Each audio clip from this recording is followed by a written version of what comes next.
Welcome to this Lunch and Learn on carbon reporting. My name's James Cadman and I work for Action Sustainability, the people behind the Supply Chain Sustainability School. Just a reminder that this is a recorded session, but if you do have any questions as the course progresses, do write them in the chat box in the bottom right-hand corner, and we'll endeavour to get back to you with a response within 2 working days.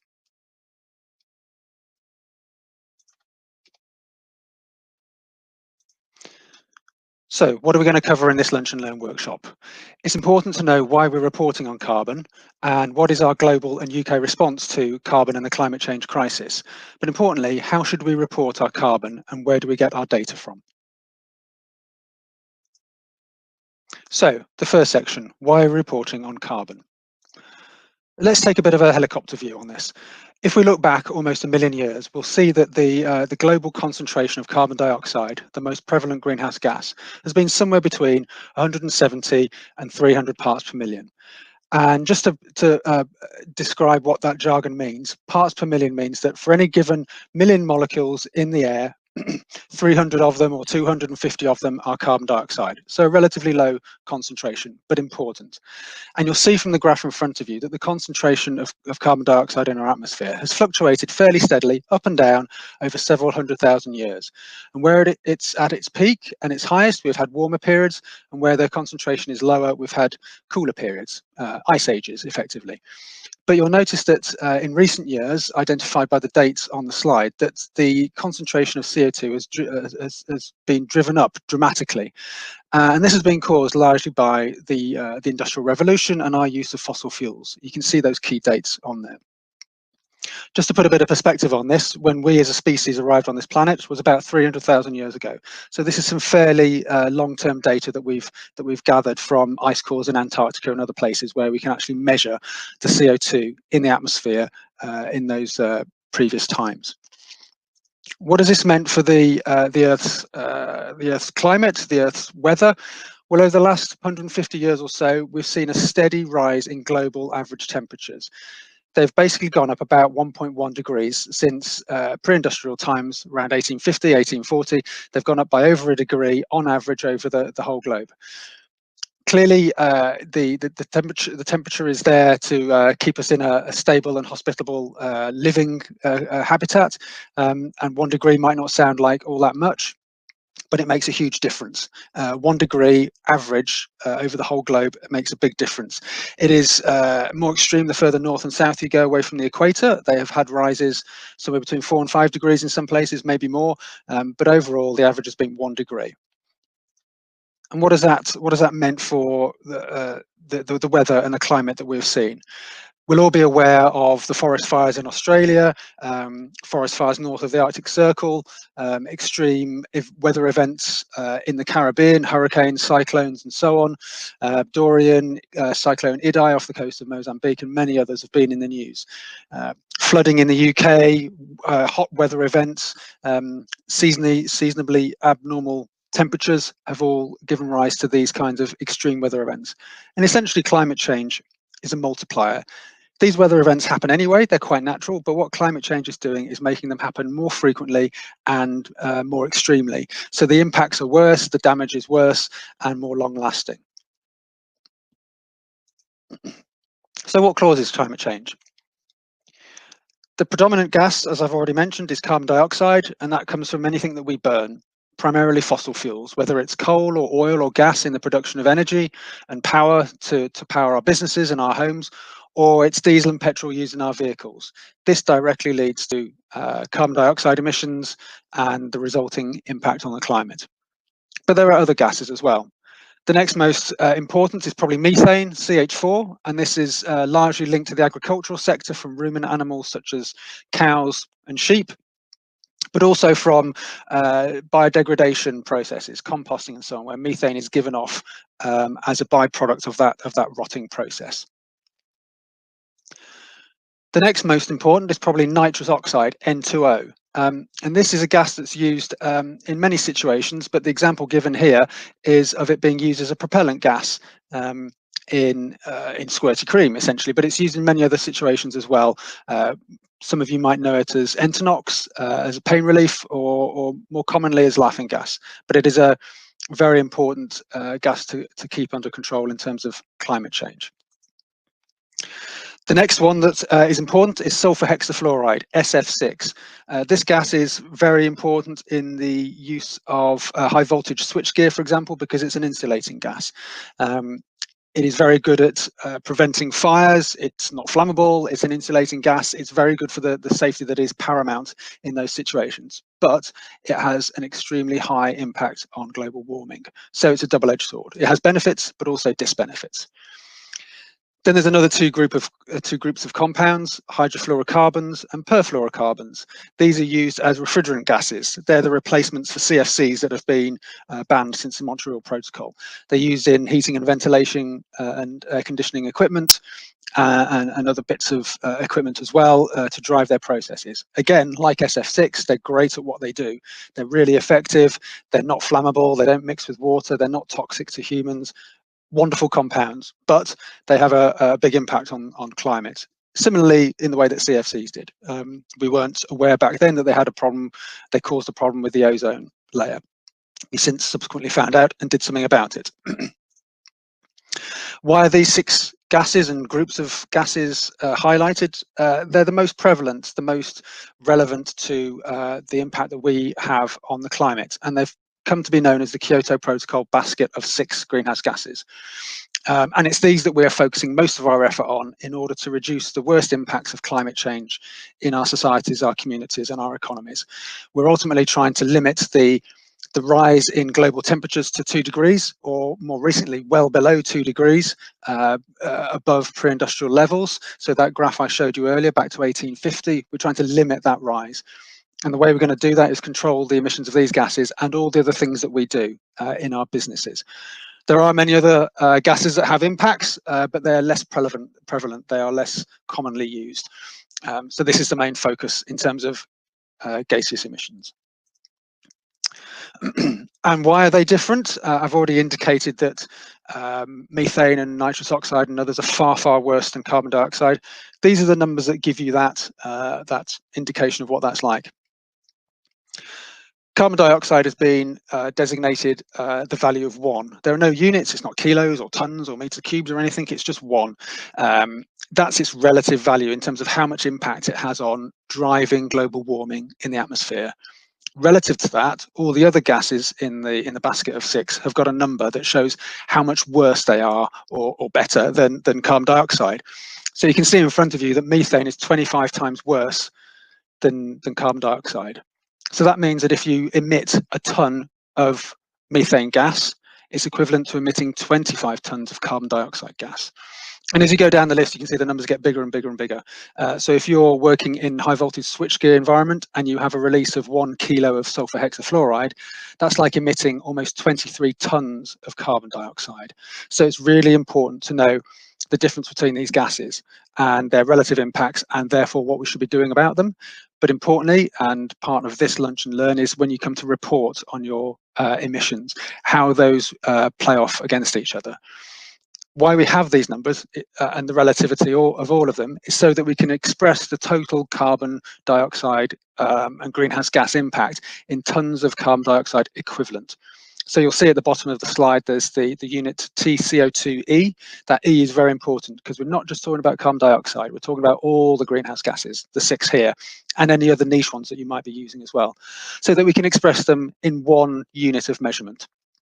This is important so we can compare against our other projects, our other sites, our competitors, how we did last year, however you want to benchmark it, to see any progress, any change and improvement.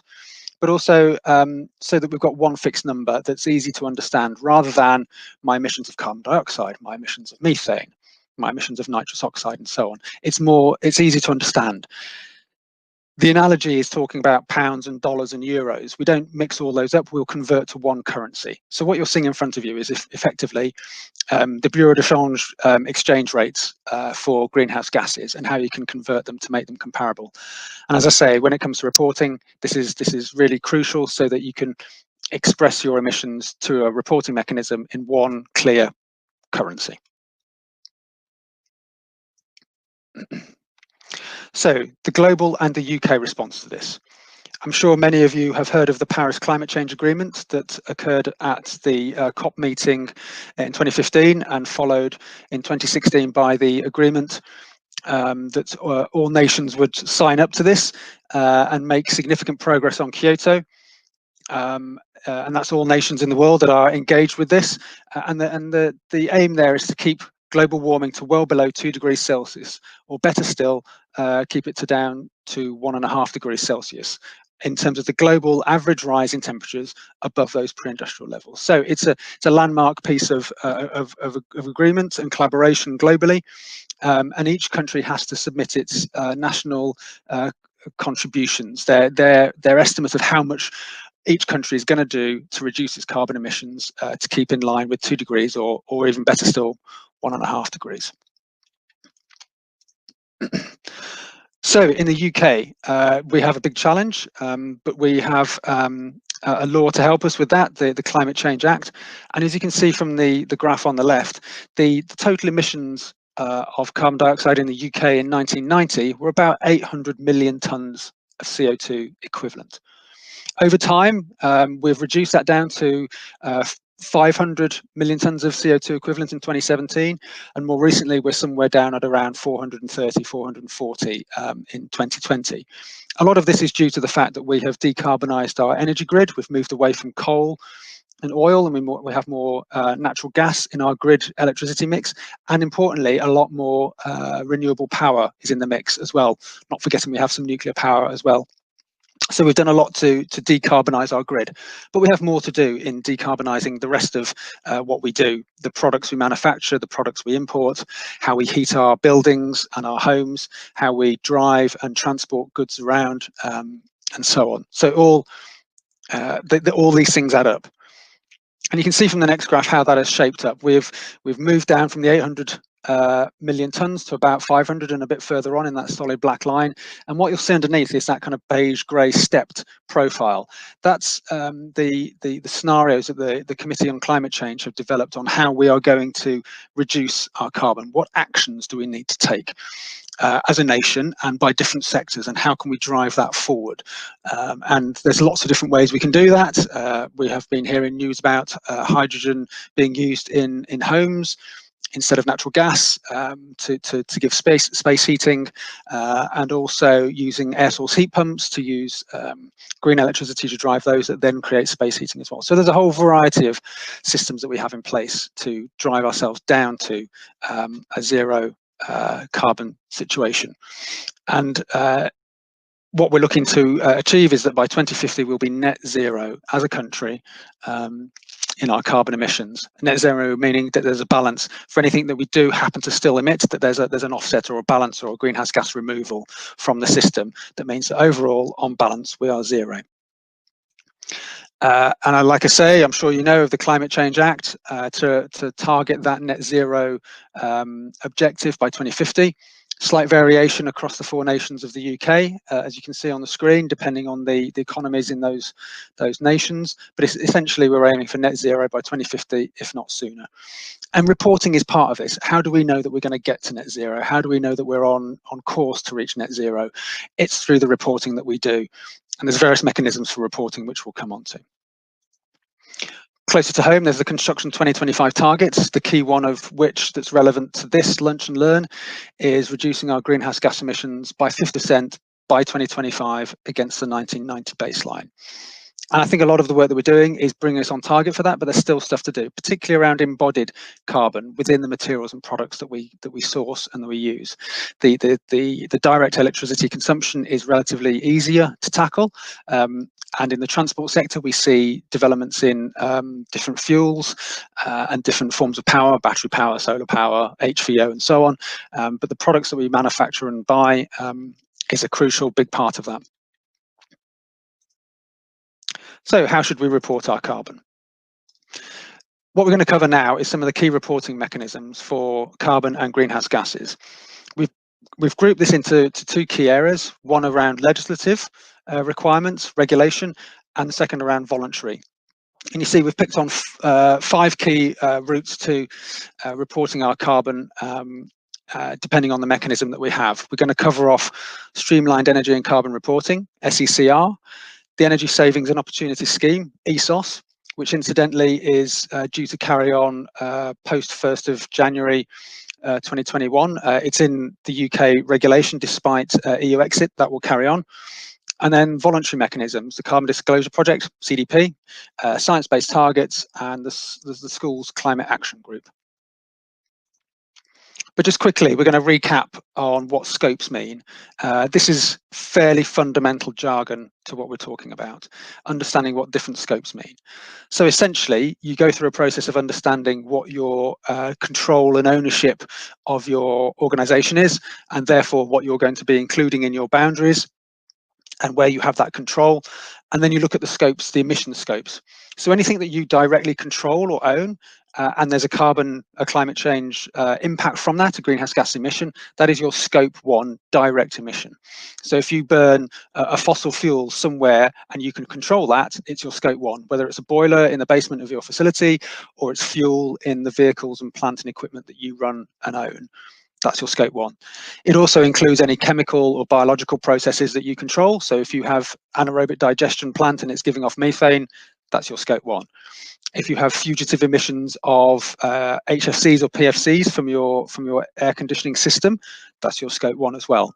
And likewise, if you've got a chemical process that emits carbon dioxide or another greenhouse gas as a byproduct, then that will be your scope 1 as well.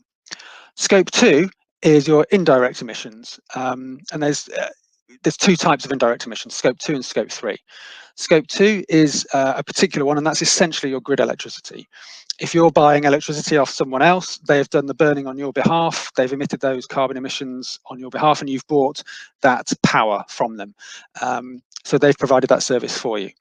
Scope 3 is all the other services and products you buy, whether it's materials, whether it's business travel services from train companies, taxi companies, and so on, or it's logistics and distribution services that you procure, or the capital goods and machinery that you buy. That's all in your scope 3. So bear that in mind. Scopes 1, 2, and 3 are crucial pieces of information. And so on to the reporting mechanisms. First of all, the streamlined energy and carbon reporting, SCCR. So SCCR has been in force as of the 1st of April 2019. It replaced the much maligned carbon reduction commitment. I don't think anyone was sad to see that go, but it's, as the name implies, it's trying to make it more efficient and a clearer reporting mechanism than the previous CRC. The qualification for it, and this is where it incorporates the mandatory greenhouse gas reporting that already existed, that was incorporated into directors' reports, but it takes it further. It covers all quoted companies, whether you're on the London Stock Exchange, the European Economic Area Stock Exchange, the New York Stock Exchange, NASDAQ, whichever. If you are a quoted company, you need to report, but it's extending it to also include large unquoted companies and limited liability partnerships. And the criteria, the thresholds for having to report are greater than £36 million in turnover, or a balance sheet of greater than £18 million, and or you've got more than 250 employees. And it requires you to report if you cover 2 or 3 of those. Clearly, that's looking at companies that are not SMEs, looking at the employee numbers. So we're looking at larger businesses here. In terms of what you have to report, the scopes and the processes, you have to calculate your scopes 1 and 2 from your activities. If you're a quoted company, that's globally, not just UK. But if you're a large unquoted company or an LLP, it's just the UK.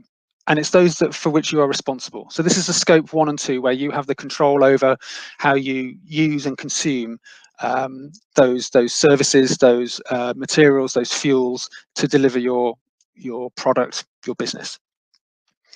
Scope 3 is also included for large unquoted and LLP businesses for your business travel, where you are responsible for purchasing the fuel. So that's an important slight difference there. And then you also have to include the underlying energy use for your gas, your fuel, your electricity, and your transport. So we're talking here in terms of megajoules or gigajoules of the energy that goes into providing that that power and ultimately those carbon emissions. If it's electricity, it's going to be in kilowatt hours, megawatt hours. There are some additional requirements. It's not just about the numbers. So you need to provide also an intensity ratio to show how productive and efficient you are. So for example, the most commonly used one is emissions per pound of turnover or per million pounds of turnover. Or it could be per gross internal floor area, some metric that normalizes it so you can see how efficient the business is with its energy consumption. And then over time, how more productive and more efficient it's getting. Similarly, for that comparative piece, you need to look at providing your previous year's energy and greenhouse gas emissions and intensity figures to show that change and that comparison. You need to state which calculation method you're using. Commonly, it's the Greenhouse Gas Protocol. There's also an equivalent ISO standard, 14064, to show what you're doing. You don't have to follow those. You can show your own workings in effect, but commonly people follow one or other of those emission standards calculation methodologies. And then you need to put some narrative on this. You need to provide some information on the energy efficiency actions that you've taken to proactively reduce your carbon emissions. And there are some examples on screen. Smart metering to get better data, actually installing more efficient equipment, bringing in renewable power to directly reduce your carbon load, and then the behavioural piece, the training and the upskilling of your staff and your colleagues and your clients, your suppliers as well. That's all important. Reporting is done annually, and it's done for the financial year starting on or after the 1st of April, and it depends when your financial year is, so you need to slot in on that, but it's an annual reporting. Most organisations, from our experience, find themselves reporting somewhere in the summer months once they've gathered all their data, and when you have that, you file it in your director's report at Companies House. So this is a bit different to how the CRC used to work, where you filed it directly with the Environment Agency in that case. As with all these schemes, there's always some exceptions, some clauses, some voluntary aspects to it. If you consume less than 40 megawatt hours of energy per year, then you can be exempt. 40 megawatt hours is fairly low. So, you've got to be a really low energy using business to get out on that count. If you're a subsidiary and you're below the qualification threshold in terms of your turnover and your employees, you may be exempt. This is where it differs to the CRC. There's no kind of mother company, head company that will direct that says you have to be included if they're included. If you as a subsidiary, an autonomous subsidiary, are below those thresholds, you can be exempt from that. So this is where it differs from CRC. Do take note of that. And as I said above, scope 3 is voluntary in many cases. And there's a URL provided. These slides will be provided and made available for you to download, so you can grab this information and review it in your own good time. And there's the relevant web link as well to the government website. So that was SCCR. Some people call it SECA, SCCR, whichever. We're now going to move on to the Energy Savings and Opportunity Scheme, ESOS. Now that is called ESOS. And as I said a minute ago, this one is continuing through 2021 as much as we understand at this stage, because it is in UK regulation already, and it will be continued. So this has been around for quite some time, since July 2014, as part of a European directive, driving through energy opportunities and ideally acting on those across businesses. The qualifications here are slightly different from SCCR, so this is where you need to pay attention. They are similar but different, and you can get tripped up by those differences if you're not careful. So you qualify if you're a large undertaking with more than 250 employees, so that's the same, but the turnover threshold is different. It's not 36 million pounds, it's nearer 45 million pounds. It's been set originally at 50 million euro. Currently 46 million pounds, and a balance sheet of about 39 million pounds. So that's double what we saw in SCCR. Or you can be included if you're part of a larger organisation which meets the above criteria. The UK's highest parent, the mothership approach that we saw in the CRC. This follows the same mechanism there, that you are included even if you yourselves and your subsidiary don't comply with those qualifications, but if your parent company does, you get hoovered up amongst that. SCCR is different, so as I say, do be aware of that. Likewise, if you've got any, if you're an overseas company with a UK registered establishment that has 250 more employees, you'll get pulled into it as well. So take note of those different criteria. The scopes and processes, again, similar to SCCR, but they do vary. Essentially, we're looking at greenhouse gas emissions. Essentially, we're looking at how we can measure them and then reduce them. So they all have a similar goal in mind, but how they go about it is slightly different. So here you need to calculate your energy use from the assets, the buildings, the vehicles, and the activities for which you're responsible, your scopes 1 and 2. You need to identify any significant areas of consumption. What are the hotspots that consume the most amount of energy and release the most amount of greenhouse gases? And within that, you need to account for at least 90% of all your consumption. You don't need to go after every last little item of energy. You need to be taking the 80-20 rule, but you have to provide evidence to make it clear why you're excluding some things and not others. Importantly, in this case, you need to appoint a lead assessor to carry out energy audits on site and undertake the ESOS assessment. So they need to come on site with a clipboard and go around and understand where those opportunities might be. Where could you reduce your consumption? Could you move to a variable speed drive from a fixed speed? Could you change your lighting from older style to more efficient LEDs? Could you change your fleet away from diesel to electric vehicles or hybrids? Are the materials that you're buying consuming a lot of energy in their manufacture and their processing and their cold storage, for example? Could you move to a different process? There's a myriad of things that you could possibly do. And the lead assessor will carry out that energy audit and provide a report on those opportunities. You need to provide that person with 12 months of continuous data so they can see what the backstory is, and they do their analysis and they identify their opportunities. Importantly, and this is their role, those opportunities need to be practicable and cost effective to implement and give you cost benefit. They can't be pie in the sky, shall we say. They have to be reasonable for you to actually implement and make a financial saving with a reasonable return on investment. The catch in all of this is there's no actual regulatory requirement to implement the opportunities identified. There's nothing in the regulation that says that thou shalt have to do this, but it would be churlish not to take the advice of that lead assessor and auditor to put those measures in place.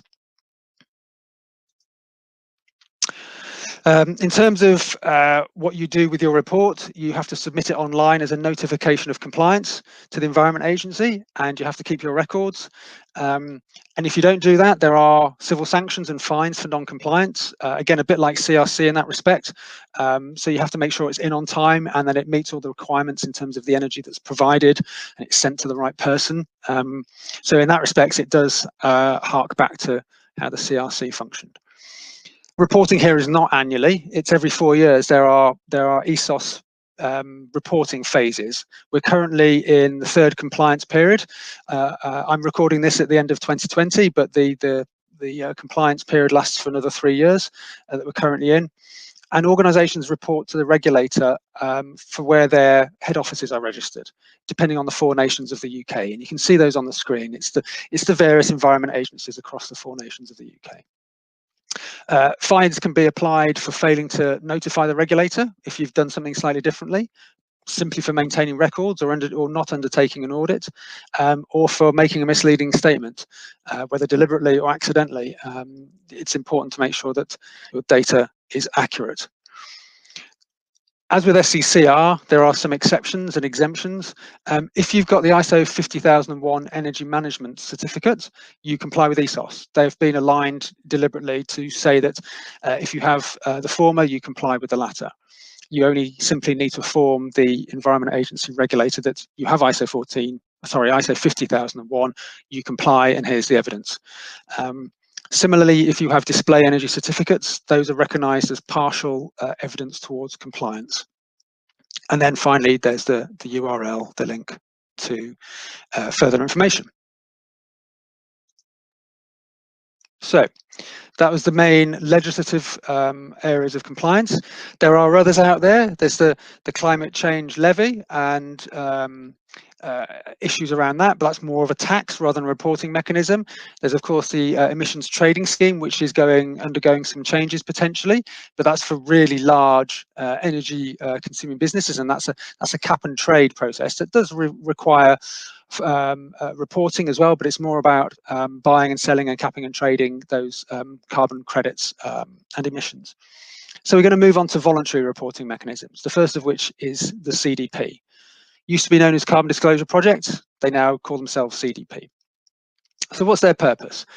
They're out to gather climate change related data from large corporations on behalf of their institutional investors globally and larger procuring organisations to help them understand their position with respect to greenhouse gas emissions of their supply chain. They want to be able to not only know what the numbers are, but to identify and manage their risks and look at ways of reducing them. So it's requiring that data to help then use the information to reduce risks and take opportunities. Scope and process, again, is similar. Like I say, all these systems are about understanding the emissions now and what we can do about them to reduce them. They're looking across all sources and they're quoting scopes 1, 2 and 3, and that's to be indicated in the submission by the applicant. And then reporting is a bit more extensive than SCCR and ESOS. We're not just talking about emissions and the activities to reduce emissions. There's a very extensive questionnaire to gather data. And you can see some of those things on the screen in terms of what's required. It's not just the data itself, but it's your governance procedures, how your organisation is structured to manage its carbon impact. Where are the risks and opportunities that have been identified and what's being done about them? What are the targets to get there and how are they actually calculating their emissions? So on and so on. It's very, very comprehensive. Again, you need to choose your method of calculation and state what that is. Disclosure is on an annual basis, and it's a fairly involved process to gather all that data and then to submit it to CDP for verification.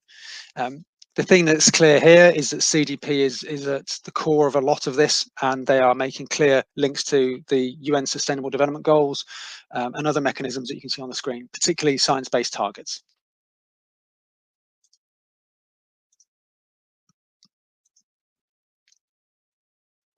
And then finally, there's the main link to the CDP website. CDP also covers water consumption and other aspects, but they're known best for climate change and carbon.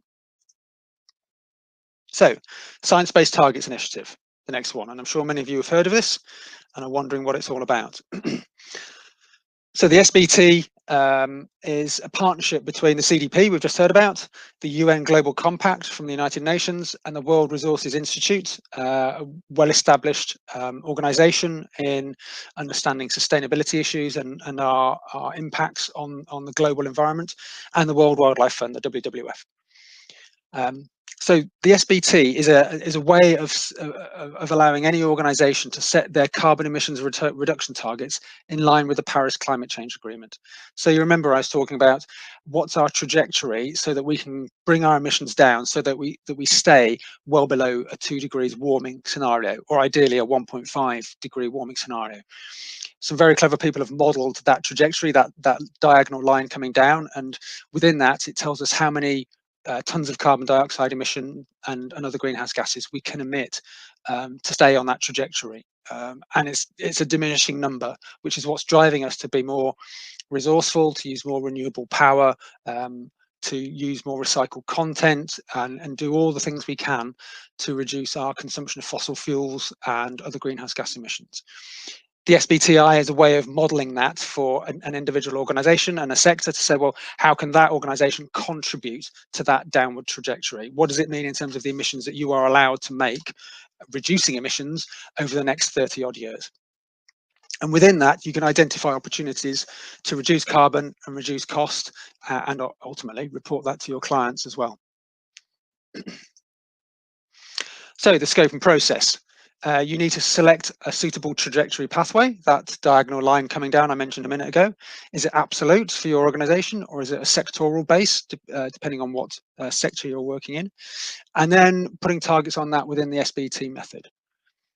It definitely covers your own scope 1 and 2 emissions. Clearly, you have control over those, but it also includes your scope 3 emissions if those account for more than 40% of your total emissions. So if you've got all of your emissions for all scopes 1, 2, and 3, if your supply chain upstream and downstream accounts for 40% or more of that pie chart, you need to include scope 3 as well. And that's the tricky bit, because that's stuff that's outside of your four walls. You need to engage with your suppliers, your providers, your service providers as well to help you with that information and work with you on that. You then develop a plan that has a 5 to 15-year time frame to deliver. What actions are you going to take to reduce your emissions, as well as those of the supply chain, and then you review and iterate it every so often. Reporting here is annual, a bit like CDP, and you can provide your carbon emissions data and the actions that you've undertaken to show how you're staying on your trajectory. Are you sticking to target, essentially? What are you doing about it? And clearly you'll have a strategic plan, a carbon reduction plan to help you with that, and you'll, like most organizations, you'll deal with the low-hanging fruit first. What can you put in place? Some of the examples I gave earlier, like moving fleet to electric vehicles or hybrids, for example. If you're talking about scope 3 embodied carbon emissions of your supply chain, looking at those materials that have got lower embodied carbon, low carbon concrete, low carbon steel, low carbon plasterboard, whatever the product might be, and engaging your suppliers, particularly through your procurement process and other routes to collaborate on how those reductions can be made, and then ultimately report them. Okay, so that was Science Based Targets Initiative. Last but not least is the Supply Chain Schools Climate Action Group, which is, again, voluntary and free. So what's the purpose of this group? We're here to drive a reduction in carbon emissions for the built environment, like all the other things we've been talking about. We're going to measure and manage the magnitude of those carbon emissions using our online performance tool. We have a piece of software that can capture activity data, primary data, such as litres of diesel used or kilowatt hours of electricity used. The tool then does all the clever calculations and turns that into tons of carbon dioxide equivalent. And then from that, we can identify where the hotspots are, where the priorities are, and how we can take action on those. This is very important because it helps individual organizations know where they should focus their activity. It helps the partner clients in the school understand what their scope 3 emissions look like, and it drives action. It gives the evidence base to drive the action to actively reduce our emissions, and it's in a collaborative, consistent sense. We are a big group of organizations across the school, and driving that consistency and coherence is key to that. So again, scopes and processes, you know the routine by now. So you're asked to identify your sources of carbon emissions from within your UK operations, covering primarily your scope 1 and 2 emissions. So the fuel that you put into your vehicles, the gas that powers your boiler, your electricity from the grid is very important, and it's probably key to this. You should also be including your scope 3 emissions if you are the manufacturing point of carbon intensive materials and products. Because you're the ones consuming the energy to drive that. So you're knowing what your scope 1 and 2 emissions are to create those products and those materials, but also the embedded carbon of the primary materials that you are insourcing to create your product. If you're a business that installs or fits some of those products, the embodied energy is already there, and that comes from your supplier in effect. So for you, if you're an installer or a fitter, those kinds of organizations, it's primarily your scope 1 and 2 emissions. And then we want to capture that activity data I talked about. So we're not asking organizations to go and calculate their carbon footprint. The school does that for you. We're asking you to provide your miles traveled, your tons of plasterboard procured, your liters of diesel, and so on. And backing all that up is the resource bank in the supply chain school, all the good learning that is available through the school. We're asking organizations to report quarterly. You can report more quickly than that, more frequently, on a monthly basis should you wish, but quarterly seems to be the best approach for that. And there's the link if you want to get involved. It's on the school's webpage. If you click on the partners tab at the top, you'll get a drop down that will lead you to the climate action group. So that's the overview of the reporting mechanisms and what's required in terms of their reporting, whether you qualify or not, what you have to report, when you have to report it, how frequently, and who you have to report it to in order to comply and not potentially get a fine. But behind all that sits a whole load of data. It sounds relatively straightforward, but you need a whole bunch of data from different sources to be able to put in that submission to the SCCR or ESOS, or if you're doing it voluntarily, to science-based targets, for example. So where does that information come from?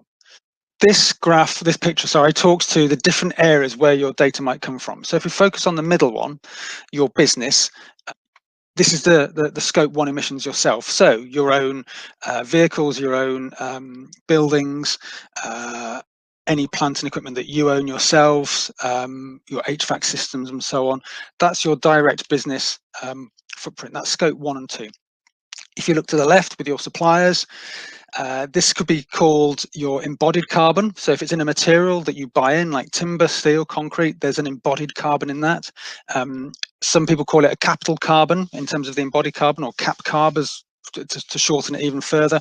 That's often used in the infrastructure sector, but that's applying to the materials and the products that you're buying and installing and fabricating. And that's generally your upstream scope 3. Your other indirect, your suppliers, you can also look at your utilities suppliers as providing you a service as opposed to a product. So your waste contractors, your water company that provides you your local water supply, they're also part of your scope 3. As you heard me say earlier, electricity is seen as different, grid electricity, so that's scope 2, but it's still indirect emissions that are done on your behalf by one of your suppliers. So npower, SSE will be one of your suppliers in effect. And then looking to the right-hand side, you've got your client, where you sell your product or your asset or your facility, your building, to your client. And that is downstream scope 3 indirect carbon. And that's sometimes called end user carbon or used carb. And it's all the emissions from running those facilities and buildings that you have taken part in constructing for a client. So there's a thing there about understanding where your boundaries are. What are you liable for? What are you in control of? What do you own? And what are you going to report? And then comparing that to what the regulations, the reporting regulations ask you to report. So having a picture of this for your organization is really helpful. What do we own and control? What is in our supply chain? There's electricity, there's waste where necessary, and then there's also all our clients as well. So where do we get our data from? What you can see on the screen, these 6 different hexagons kind of talk about the main areas of information that you need. Your electricity and gas will come from billings. It's probably on your SAP system or your Oracle system somewhere, what your billings are, meter readings, that's really important. Similarly with vehicle fuel, that might come from fuel cards. It might come from expenses claims from your staff. It might be metered if you have a depot at your facility where you get your fuel delivered. Business travel as well. I mentioned the travel agency that might hold that data for you, or your HR team. Materials, often from your procurement team or your bill of quants, your QSs will have a handle on how much material you've consumed, that you've bought and that you're using, and then from that you can work out what the embodied carbon is. Similarly with capital goods, actually, it's the same kind of approach there. And then waste and water, those are service utilities similar to electricity. You'll have billing somewhere by meters cubed or kilowatt hours or tonnages that have been processed. Accessing that data from your system or from the contract manager that holds that data is key.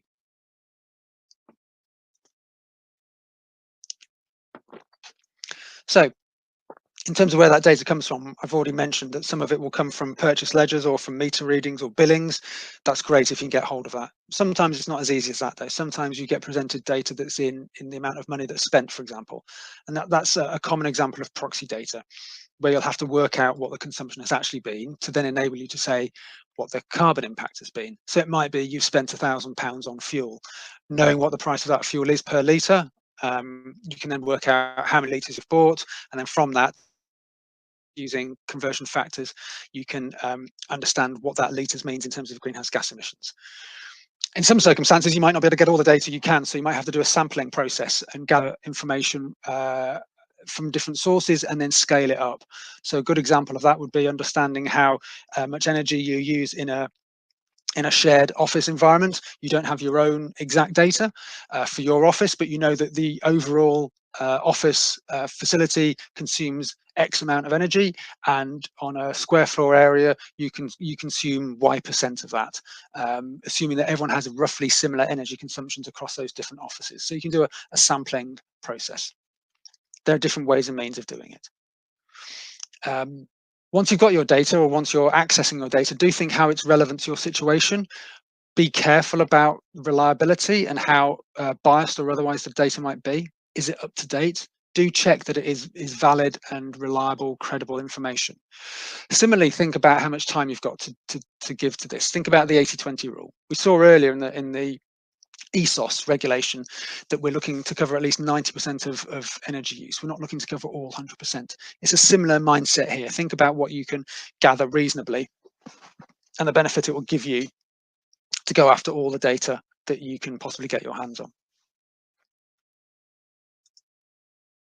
So in terms of some relevant standards, the Greenhouse Gas Protocol is probably the most prevalent one for understanding how to report organizational emissions.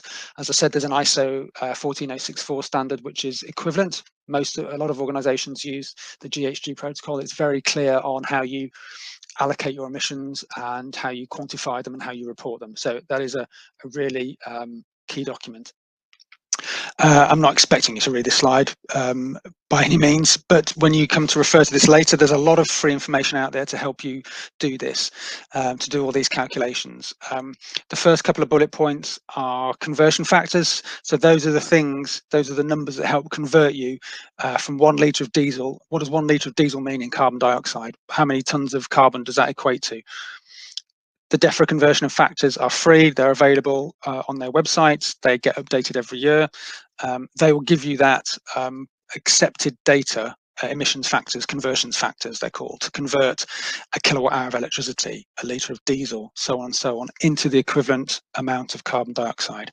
Similarly, the Bath inventory of carbon and energy is more around materials, converting what a ton of concrete equates to in terms of kilos of carbon dioxide or tons of carbon dioxide. And then there's many calculators out there that have kind of been pre-populated with this data that you can just plug in what you've been using and how much you've consumed, and it'll give you the carbon dioxide number. There's a few examples there. There are many others out there. Some are free, some you'll have to pay for. I very much recommend you go for a free one first before you put your hand in your pocket, because much of the underlying data is free, but there's many of them out there. So have a look at those later if you need to get some basic raw data. And then finally, just to take a wider view, just to lift our heads up from that reporting mechanism process. Part of the reason we're doing this is it's more than just compliance. We're looking at reducing our risk of energy security, that we're going to be resilient in terms of energy consumption. We're going to be ahead of regulation and making sure that we're on the ball in terms of what we have to report to stay compliant. We can look to identify hotspots and make carbon reductions and immediate cost savings. So it makes business sense to do this as well as regulatory sense. Can we identify those savings? Can we put actions in place that will actually save us cash? And that will, again, make us more resilient as a business. More widely, this helps us improve our reputation and our standing in the wider world, that we are being proactive against the impacts of climate change and what we can do about it. Reporting is just one way of demonstrating that to the outside world. But in doing so, it not only meets the regulatory compliance requirements, but it shows that we are meeting our clients' demands and help us win more work, new work, that we are taking active action against the issues of climate change, and that will be reflected in how we do business. But beneath all of that is data accuracy. So making sure that we have accurate data is paramount. So that is the end of this Lunch and Learn. I hope you found it beneficial. As I said a few minutes ago, the slides are available for download, as is this recording. So do come back and review it as you wish. And should you have any questions, do submit them through the chat function and we'll endeavour to get back to you as soon as possible. So thank you for now. Goodbye.